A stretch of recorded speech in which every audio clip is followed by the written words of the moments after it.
A person that is teaching me that love trumps theology was at the first World Cup soccer match. He won the 1984 Nobel Peace Prize. He was one of the fierce clergy persons to stand against apartheid. And that's been a lens for me to look at any kind of separation and second-class status and people who are told, you are the other, you are not fully like the rest of us.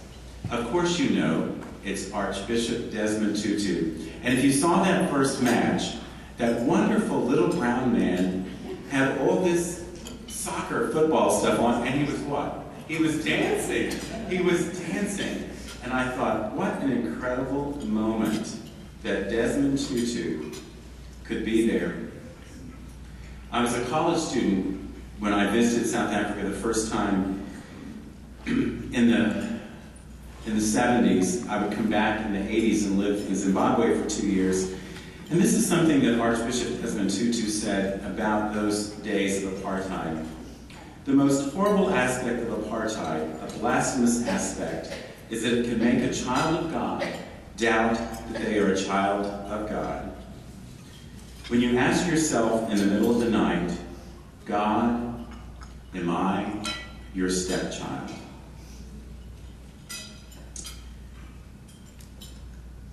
That's what we're about in More Like Presbyterians, making sure that all means all, that when we talk about God's good creation, we include everyone, that this magnificent diversity, whether it's about race or gender or sexuality or ableness, the kinds of conditions that society places people in and make it difficult for them to find their dreams, whether that's about economic justice, other kinds of ills that we need to address as people of faith. I'm really grateful that you're part of this extraordinary dream. To me, it's about being a church of the heart. Presbyterians are known for many things. We are known for our hospitals and our schools. We're known for Reformed theology. We're known for a social justice witness. But in recent days, we've been known by these battles. We battle over Scripture. We battle over lesbian, gay, bisexual, transgender people. It's a faithful battle. I want us to stay in it until it's done, until the church gets it right. But someday, my prayer is that we will be known as a church of the heart. Compassion, generosity, grace.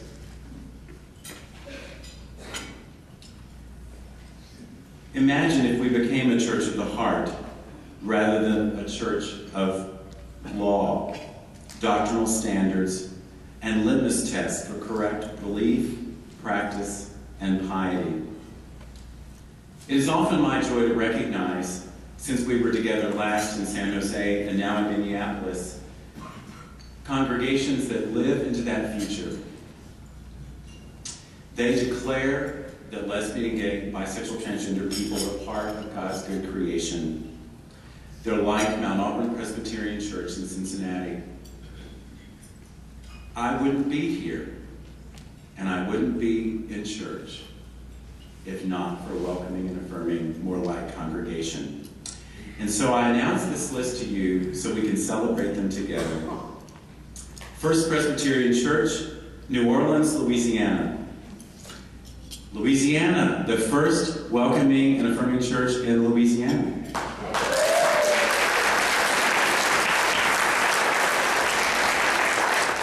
St. Andrew Presbyterian Church in Indianapolis, Indiana, the first welcoming and affirming, more like congregation in Indiana. Go Hoosiers.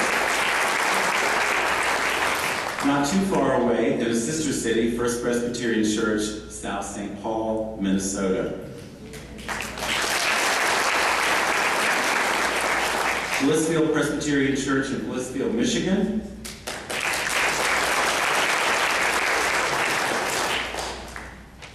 James Lee's Presbyterian Church in Louisville, Kentucky. the First Presbyterian Church of Glen Cove on Long Island in New York.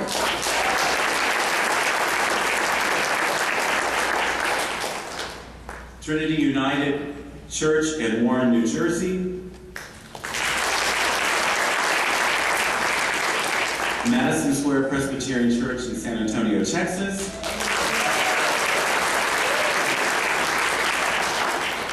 And the ink isn't even dry on the Clerk of Sessions letters, 2 brand new, welcoming and affirming more like congregations.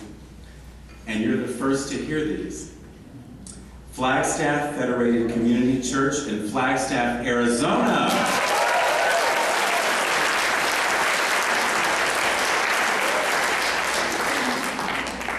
And something's happening in Tennessee. First United Presbyterian Church, Knoxville, Tennessee.